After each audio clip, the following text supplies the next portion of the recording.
एक छोटा सा कबूतर था जो उड़ने से डरता था। जब बाकी कबूतर आसमान में ऊंचा उड़ते तो वो बस पेड़ पर बैठा उन्हें देखता रहता। एक दिन तेज हवा चली और उसका घोंसला टूटकर नीचे गिर गया। अब उसके पास कोई सहारा नहीं था।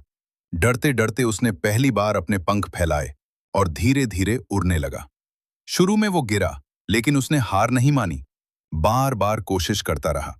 कुछ ही दिनों में वही डरने वाला कबूतर सबसे ऊंचा उड़ने लगा। सीख: डर को हराकर ही हम आगे बढ़ सकते हैं।